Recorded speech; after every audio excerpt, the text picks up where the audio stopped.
Everyone இன்னைக்கு நம்ம பார்க்க போகிற ட்ராமா வந்து 2022ல் ரிலீஸ் ஆன ஒரு ஹார்ட் வார்மிங்கான ட்ராமா.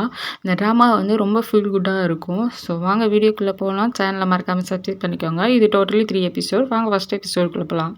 இந்த ட்ராமாவோட ஸ்டார்டிங்லேயே நம்ம ஹீரோயினி தான் காமிக்கிறாங்க. அவங்க ரெண்ட் பே பண்ணாதனால ஹவுஸ் ஓனரோட எல்லா திங்ஸையும் தூக்கி போட்டு நீ ஃபஸ்ட்டு உன்னோட திங்ஸ் எடுத்துகிட்டு இங்கேருந்து கிளம்பு அப்படிங்கிறாங்க.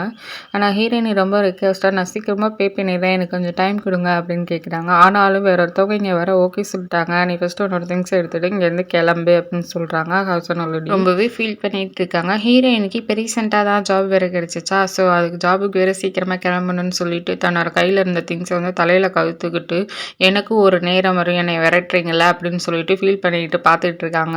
அவங்களுக்கு நல்ல நேரம் வந்ததோ இல்லையோ மழை கரெக்டாக வந்துடுச்சு, இதை விட நல்ல நேரம் வேறு எதுவும் இருக்க போகிறதில்ல அப்படின்னு சொல்லிட்டு ஃபீல் பண்ணிக்கிட்டே ஜாபுக்கு கிளம்புறாங்க. அந்த சீனை கட் பண்ணால் ஹீரோவை தான் காமிக்கிறாங்க. ஹீரோ வந்து ரொம்ப ஒரு லக்ஸரியான ஆள், சிஇஓவாக இருக்காரு. அதுவும் ஹீரோயின் ஒர்க் பண்ணுற கம்பெனியோட சிஇஓ. ரொம்ப பிஸியான ஆள். அப்படி பேசிக்கிட்டே போயிட்டு சரி ரிலாக்ஸ் ஆகலான்னு சொல்லிட்டு மாடிக்கு போகிறப்ப ஹீரோயினி தான் கண்ணில் படுறா. 2 காஃபி எடுத்துகிட்டு எனக்கு மாடியில் கொண்டாந்து கொடு அப்படின்னு சொல்லிட்டு அவர் பாட்டுக்கு போயிடுறாரு. ஹீரோயினி காஃபி ரெடி பண்ணிக்கிட்டு வராங்க. அந்த ஹீரோவும் ஹீரோவோட ஃப்ரெண்டும் மாடியில் நின்று ரொம்ப க்ளோஸாக ஃப்ரெண்ட்லியாக பேசிக்கிட்டு இருக்காங்க. ஆனால் அங்கே காஃபி எடுத்துகிட்டு வந்த ஹீரோயினி தப்பாக நினச்சிக்கிட்டு சாரி நான் எதுவும் பார்க்கல, காஃபியை நான் இங்கேயே வச்சுட்டு போயிடுறேன் அப்படின்னு சொல்லிட்டு காஃபி வச்சுட்டு போகிறாங்க. ஆனால் ஹீரோ இருந்துட்டு கொஞ்சம் தள்ளி உட்காந்து பேச மாட்டியா, இப்போ போகிற அந்த பொண்ணு என்னை வந்து தப்பாக நினச்சிட்டு போகிறா அப்படின்னு சொல்லிட்டு ஃப்ரெண்டை பிடிச்சி திட்டிகிட்டு இருக்கான். ஹீரோயினி ரொம்ப பயந்து போய் இருக்காங்க. பாஸ் ஒரு வேலை அவங்க ஃப்ரெண்டு கூட இருந்ததை பார்த்ததுனால வேலையை விட்டு தூக்கிடுவாரோ அப்படின்னு சொல்லிட்டு ஹீரோயின் ரொம்ப ஃபீல் பண்ணிக்கிட்டு இருக்காங்க. சப்போஸ் இப்போ வேலையை விட்டு அனுப்புனா வீடு கூட இல்லை தங்குறதுக்கு அப்படின்னு ஃபீல் பண்ணிகிட்டு இருக்கும்போது ஒரு லாயர்கிட்ட இருந்து ஹீரோயினுக்கு கால் வருது. உங்கள் ஆன்ட்டியோட வீடு வேணால் உங்களுக்கு கொடுக்க சொன்னாங்க, நீங்கள் வேணால் அந்த இடத்துல தங்கிக்கிறீங்களா அப்படின்னு. ஹீரோயினுக்கு ஒரே ஆச்சரியமே. ஹீரோயின் செம்ம ஹாப்பி ஆகிட்டாங்க. ஸோ ஓகே இன்னைக்கு அங்கே போயிடலாம் அப்படின்னு சொல்லிட்டு நைட் ஒர்க்கெல்லாம் முடிச்சுட்டு அங்கே வந்து பார்க்குறாங்க. வீடை ஓப்பன் பண்ணால் செம்ம ஆச்சரியம். அவங்களுக்கு ரொம்ப பிடிச்ச மாதிரி இருக்குது. ஸோ ரொம்ப பிடிச்ச மாதிரி இருக்குது. அதனால் ஹால் கிச்சன் போய் சுற்றி பார்த்துட்டு சோஃபாவில் ஏறி நல்லா ஆட்டம் போட்டுட்ருக்காங்க. ஆட்டம் போட்டுட்டு வெளில வந்து அவங்களோட திங்ஸ் எல்லாம் எடுத்துகிட்டு போயிட்டு மறுபடியும் சோஃபாவில் நின்று டான்ஸ் ஆடிட்டு இருக்கும்போது திரும்பி பார்த்தா யாரும் நிற்கிற மாதிரி இருக்குது. ஒருவேளை நம்ம பாஸ் மாதிரியே இருக்கே, நம்ம பாஸாக இருப்பாரோ அப்படின்னு யோசிச்சுட்டு இருக்கும்போது நம்ம ஹீரோ கேட்குறாரு, நீங்கள் என்ன பண்ணுற, தேவையே இல்லாமல் வந்து ஏன் என்னை டிஸ்டர்ப் பண்ணிட்டு இருக்க அப்படின்னு சொல்லிட்டு கோவமாக கேட்குறாரு. அப்புறம் உட்காந்து நீ கண்டிப்பாக இங்கே தான் வரணுமா, இந்த ஃப்ளாட் நம்பர் 203 நீ 203 தான் வரணுமான்னு கேட்கும்போது சாரி பாஸ் நான் 201க்கு போகணும், தெரியாமல் வந்துட்டேன், என்னை மன்னிச்சிடுங்க, நான் தெரியாமல் வந்துட்டேன், என்னை மன்னிச்சிடுங்க, நான் இப்போ என்னோடய ஃப்ளாட்டுக்கு போகிறேன், இதை மனசில் வச்சுக்கிட்டு ஒர்க்கில் எதுவும் பழி வாங்கிட மாட்டிங்களா அப்படின்ட்டு அப்பயும் அந்த பக்கெட்டை விடாமல் எடுத்து தலையில் கற்றுக்கிட்டு இப்போ நான் போயிட்டு வரேன் அப்படின்னு சொல்லிட்டு கிளம்புறாங்க. தயவு செஞ்சு கம்மி முன்னாடி நிற்காதன்னு ஃபஸ்ட்டு இங்கேருந்து கிளம்பு அப்படின்னு சொல்லிட்டு சொல்லுவார். ஓகே பாய் அப்படின்னு சொல்லிட்டு அவங்களும் அவங்களோட ஃப்ளாட்டுக்கு வராங்க. என்ன வந்த அன்றைக்கே கரண்ட் புஸ்க்குன்னு போயிடுச்சு, இதை விட ஒரு நல்ல நாள் இருக்கவே முடியாது அப்படின்னு ஃபீல் பண்ணுறோம். மறுநாள் காலையில் நெக்ஸ்ட் டே மார்னிங் ஒரு மெயின்டெனன்ஸ் லேடி வந்து நீங்கள் இங்கே தானே இருக்கீங்க, 3 இயர்ஸாக இந்த வீட்டுக்கு வந்து கரண்ட் பில் தண்ணி பில் எதுவுமே கட்டலை அப்படின்னு சொல்கிறாங்க. இந்தாங்க இதோட லிஸ்ட்டை அப்படின்னு சொல்லிட்டு ஒரு லிஸ்ட்டை கொடுங்க. அது போகுது பெரிய லிஸ்ட்டாக. அந்த டைமில் பார்த்து ஹீரோ வந்து வாக்கிங் வந்துட்டுருக்காங்க. ஹீரோயினை பார்த்து ரொம்ப ஷாக் ஆகி ஹீரோ கிட்ட பாஸ் எனக்கு ஒரு ஹெல்ப் பண்ணுறீங்களா, ரெண்ட் பே பண்ணுறதுக்கு மட்டும் எனக்கு கொஞ்சம் அட்வான்ஸாக அமௌண்ட் கொடுக்குறீங்களா என்னோடய சேலரியிலேருந்து. ஆனால் அவன் கண்டுக்காமல் விழுந்துருச்சு ஓடிடுறான். ஹீரோயினும் ஃபீல் பண்ணிக்கிட்டு தன்னோட சேவிங்ஸ்லேருந்து மொத்த பணத்தையும் கட்டிட்டு அதானே பார்த்தேன் எவன் நமக்கு சும்மா கொடுப்பான் அப்படின்ட்டு இருந்த பேலன்ஸ்லையும் நூடுல்ஸ் செஞ்சு சாப்பிட்லான்னு சொல்லிட்டு தனக்கு பிடிச்ச நூடுல்ஸை செஞ்சு ரெடியாக வச்சுட்டு சாப்பிட்லாம் அப்படின்னு சொல்லிட்டு மியூசிக்கெல்லாம் போட்டுக்கிட்டு உட்காரும்போது கரெக்டாக கதவு தட்டுற சத்தம் கேட்குது. எவன்டா அவன் அப்படின்ட்டு ஹீரோயினையும் போய் ஓப்பன் பண்ணுறாங்க. ஹீரோவுக்கு வந்து இந்த ஸ்மெல்லே பிடிக்காதாம்மா. உனக்கு ஸ்மெல்லு பிடிக்காதுன்னா உன் வீட்டில் போய் இருக்கான் தண்டா, இங்கே வந்து ஏன்டா தட்டுறங்கிற மாதிரி ஹீரோயினையும் திட்டுறாங்க. என்ன தான் பண்ணுற அப்படின்னு சொல்லி ஹீரோவும் திட்டிட்டு போயிடுறாரு. ஹீரோயினும் தன்னோட ஃப்ரெண்டுக்கு கால் பண்ணி இங்கே நடக்கிறதெல்லாம் புலம்பிக்கிட்டு இருக்காங்க. இவன் கொஞ்சம் வினோதமாக நடந்துக்கிறான். அவனுக்கு ஸ்மெல் பிடிக்காதாம்மா, அவனுக்கு மியூசிக் சவுண்டாக கேட்டால் பிடிக்காதாம்மா, ரொம்ப வியர்டாக நடந்துக்கிறான் அப்படின்னு சொல்லி டிஸ்கஸ் பண்ணுறது எல்லாத்தையுமே ஹீரோ கேட்டுருவாரு. கட் பண்ண அடுத்த சீனே ஹீரோவும் ஹீரோயினையும் வந்து சூப்பர் மார்க்கெட் வந்திருக்காங்க. திங்ஸ்லாம் வாங்கிட்டு ஹீரோயினை பில் பேமெண்ட் பண்ணலான்னு பார்த்தா ஹீரோயின்கிட்ட கேஷ் இல்லை.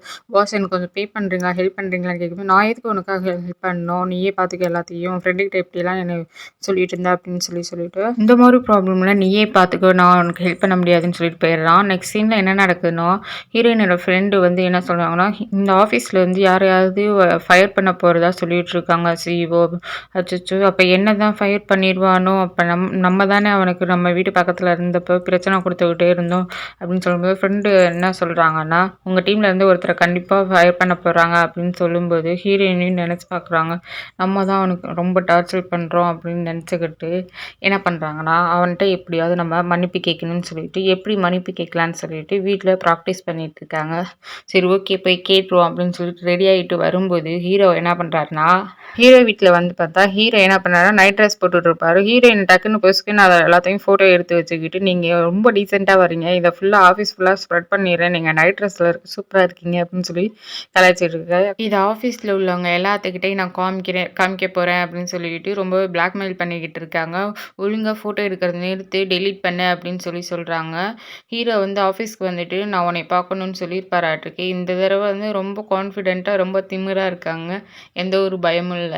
வேலைய விட்டு தூக்கிருவாங்க அப்படின்ட்டு. "என்ன சொல்லுங்க" அப்படின்னு சொல்லிட்டு திமிரா வந்து கேட்கிறா. "நீ ஃபர்ஸ்ட்டு நேத்து நைட்டு எடுத்த ஃபோட்டோ எல்லாத்தையும் டெலீட் பண்ண போறியா? இல்லையா?" அப்படின்னு ஹீரோவ பார்த்து ஹீரோயின கேட்டா, "நீங்க ஃபர்ஸ்ட்டு இந்த கான்ட்ராக்ட்ல சைன் பண்ணுங்க" அப்படின்னு சொல்லிட்டு ஒரு கான்ட்ராக்ட்டே ரெடி பண்ணி கொண்டாந்துருக்காங்க. கான்ட்ராக்ட்ல அப்படி என்னதான் இருக்க போகுது அப்படின்னு சொல்லிட்டு ஹீரோ வாங்கி பார்த்தா, அதில எனக்கு நூடுல்ஸ் திங்க அலோவ் பண்ணணும், மியூசிக் கேட்க அலோவ் பண்ணணும், என்னை வேலைய விட்டு ஃபயர் பண்ணக்கூடாது அப்படின்னு சொல்லிட்டு எழுதிருக்கு. இதெல்லாம் ஒரு கான்ட்ராக்ட்டா அப்படின்னு சொல்லிட்டு ஹீரோ வந்து ரொம்ப ஷாக் ஆகுறாரு. ஹீரோயினி ரொம்ப ஜாலியா இருக்காங்க. ஏன்னா, இப்ப நம்மள யாரும் எடுத்துக்க முடியாது. ஒரு நல்ல வீடு கிடைச்சிருச்சு அப்படின்னு சொல்லிட்டு, ரொம்ப ஜாலியா என்ஜாய் பண்ணிக்கிட்டு இருக்காங்க. கட் பண்ண அடுத்த சீன்ல 2 பேருமே மேல ஃப்ளோர் போகறதுக்காக லிஃப்ட்ல போறாங்க 2 பேருமே. ஆனா ஹீரோயின் என்ன பண்றாங்கன்னா, அவங்க போகக்கூட ஃப்ளோர நம்பர மட்டும் பிரஸ் பண்ணாம எல்லா பட்டனையும் பிரஸ் பண்ணி விளையாண்டுகிட்டு இருக்காங்க. இத பார்க்குற ஹீரோவுக்கு வந்து ரொம்ப டென்ஷன் ஆகி பிபி மண்டைக்கு ஏறுது. ஆனாலும் ஒண்ணும் சொல்ல முடியாம இருக்காங்க. வீட்டுக்கு வந்தோனே ஹீரோ வந்து யோசிச்சு பார்க்குறாரு. சரி ஓகே கான்ட்ராக்ட்ட யோசிச்சு சைன் பண்ணிட்டு ஹீரோயின்ட்ட கொண்டு போய் குடுத்துட்டு, "ஓகே உன்னோட கான்ட்ராக்ட்ட வந்து நான் சைன் பண்ணிட்டேன். என்னோட ஃபோட்டோஸ் எல்லாம் டெலீட் பண்ணு." ஓகேன்னு சொல்லிட்டு பக்காவா இருக்கு அப்படின்னு சொல்லிட்டு ஹீரோயின் வந்து ஃபோட்டோ எடுத்து அழைச்சிடுறாங்க. அதுக்குள்ள ஃபோட்டோ என்னைய நம்ப முடியாது. ஃபோன குடு நான் செக் பண்ணிக்கிறேன் அப்படின்னு சொல்லிட்டு ஹீரோயின்ட்ட வந்து ஃபோன வாங்கி வச்சுக்கோங்க.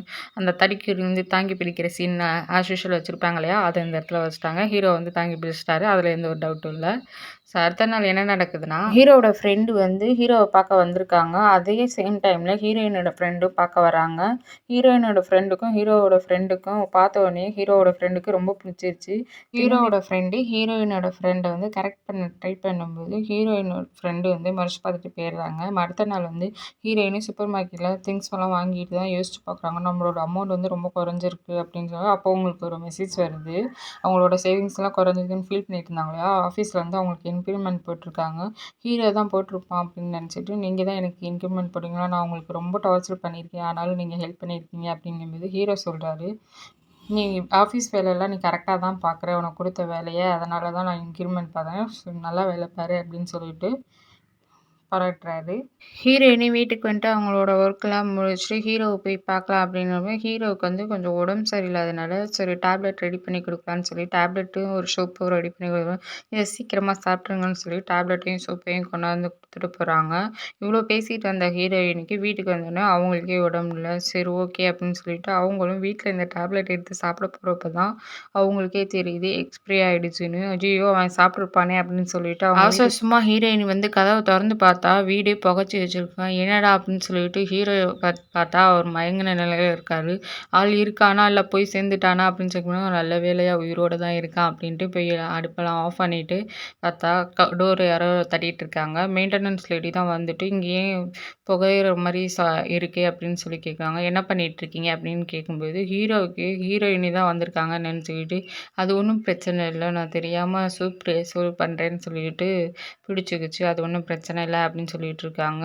அது இருக்கட்டும். நீங்க 2 பேரும் இங்க என்ன பண்றீங்க? அப்படின்னு சொல்லி மெயின்டனன்ஸ் லேடி கேட்கும்போது, ஒண்ணும் இல்ல எனக்கு உடம்பு சரியில்ல. அதனால தான் பார்க்க வந்திருக்காங்க அப்படின்னு சொல்லிட்டு ஹீரோ சொல்றாரு. மெயின்டனன்ஸ் லேடியும் போயிடுறாங்க. நீங்க ஏன் இப்படி சொன்னீங்க? அப்படின்னு சொல்லிட்டு ஹீரோயினி கேட்கும்போது, அப்படி ஏன் சொன்னீங்க? அப்படின்னு கேட்கும்போது, நான் இப்படி சொல்லனா தான் அவங்க தப்பா நினச்சுக்குவாங்க அப்படின்னு சொல்லிட்டு ஹீரோ வந்து சொல்லிட்டு கேஷுவலா சொல்லிட்டு போயிடுறாரு. இது எல்லாமே நீ கொண்டு வந்த சூப்னால தான். நீ கொண்டு வந்த சூப்ப ஹீட் பண்ண போறேன்னு சொல்லி ஆனா இந்த மாரி ஆயிடுச்சு. என்னமோ நீ ரொம்ப நல்ல பொண்ணு மாதிரி நடிக்காத அப்படின்னு சொல்லிட்டு திட்டுவாரு.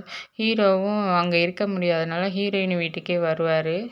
நீங்க ஏன் இங்க வந்தீங்க? அப்படின்னு சொல்லி கேட்கும்போது, அவங்க தீர்த்து வச்சிருக்கலாம். அங்க எப்படி இருக்க முடியும்? அப்படின்னு சொல்லிட்டு, நான் இங்கேயே தங்கி சரி ஓகே. நீங்க சோபால படுத்துக்கோங்க. நான் ரூம்ல படுத்துக்கிறேன் அப்படின்னு சொல்லிட்டு, அன்னைக்கு நைட்டு ரொம்பவே நல்லா பீஸ்ஃபுல்லா போகுது. மறுநாள் என்ன நடக்குதுன்னா, மறுநாள் காலையிலேயே ஏஞ்சோனே ஹீரோவுக்கு வந்து பிரேக்ஃபாஸ்ட் பாஸ் வந்து சாப்பிடுங்க அப்படின்னு சொல்லும்போது, எனக்கு இந்த மாரி சாப்பாடுலாம் வேணாம். நீ வெஜிடேரியன் ஆனது தானே எனக்கு இல்ல. அதனால நீ குக் பண்ணது எதுவும் எனக்கு வேணாம் அப்படின்னு சொல்லிட்டு இருக்கிறாரு. பாஸ் நீங்க கோச்சுக்காதீங்க வந்து சாப்பிடுங்க அப்படின்னு சொல்லி கன்வின்ஸ் பண்ணி சாப்பிட வைக்கிறாங்க.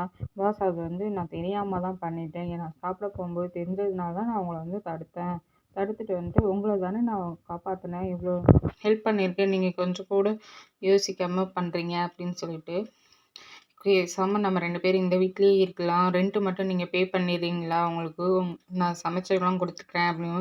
ஓ! இதுக்காக தான் இவ்வளோ நேரம் நீ வந்து நாடகம் நடிச்சியா? அப்படின்னு சொல்லிட்டு, இதெல்லாம் தேவையில்ல அப்படின்னு சொல்லிட்டு ஆஃபீஸ்ல போய் பார்த்துருக்க ஹீரோவுக்கு வந்து ஒரு கெட்ட கனவு வந்து திடிச்சு பிடிச்சு எழுந்திருக்கிறாரு. ஹீரோ அங்க இருந்து வந்துட்டு, நான் இங்கே தங்கிக்கிறதுனால எனக்கு எதுவும் பிரச்சனை இல்ல. நான் இங்கேயே தங்கிக்கிறேன் அப்படின்னு சொல்லிட்டு, ஹீரோவும் ஹேப்பியா வந்துட்டு இங்கேயே தங்கிக்கிறாரு. அப்ப வந்து ஹீரோவுக்கு வந்து ரொம்ப முடியல. அதனால ஹீரோயினி தான் படுக்க வச்சு தன்னோட ஃப்ரெண்டுக்கு வந்து இன்ஜெக்ஷன் வாங்கிட்டு வர சொல்லிட்டு, ஹீரோவுக்கு வந்து இன்ஜெக்ஷன்லாம் போட்டு பார்த்துக்கிறாங்க.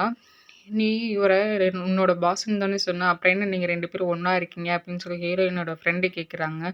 அப்ப நடந்தது எல்லாத்தையும் சொல்றாங்க ஹீரோயினும். அவங்க சூப் வச்சு குடுத்தது, வீடு ஃபயர் ஆனது, அதனால இங்க வந்து தங்குனது எல்லாத்தையுமே எக்ஸ்பிளைன் பண்றாங்க. சரி ஓகே நீ பார்த்துக்க அப்படின்னு சொல்லிட்டு ஹீரோயினோட ஃப்ரெண்ட் வந்து கிளம்பிடுறாங்க. நெக்ஸ்ட் டே மார்னிங் வந்து ஹீரோவுக்கு வந்து ரொம்ப காஸ்ட்லியான ஃபுட்டெல்லாம் ரெடி பண்ணி வைக்கிறாங்க. காய்ச்சல் அடிக்குதா அப்படின்னு சொல்லிட்டு தொட்டு பார்க்குறாங்க. காஸ்ட்லியான ஃபுட்டு வச்சிருக்கேன். நீங்க சாப்பிடுங்க அப்படின்னு. இல்ல எனக்கு வேணாங்கும்போது, பாஸ் உங்களுக்காக தான் உங்கள ஃபயர் ஆகும்போதும் சரி, உங்களுக்கு காய்ச்சல் அடிக்கும்போது நான் தானே உங்கள நல்லா பார்த்துட்டேன். தயவு செஞ்சு அந்த கான்ட்ராக்ட் ஓகே சொல்லுங்க அப்படின்னு சொல்லிட்டு, எப்படியோ ஹீரோயின வந்து கான்ட்ராக்ட்டுக்கு ஓகே சொல்ல வச்சுடுறாங்க. ஸோ 2 பேரும் ஒரே வீட்ல தங்க போறாங்க. ஸோ வீடியோ பிடிச்சா லைக் பண்ணுங்க. சேனல மறக்காம சப்ஸ்கிரைப் பண்ணிக்கோங்க. நெக்ஸ்ட் வீடியோக்கு.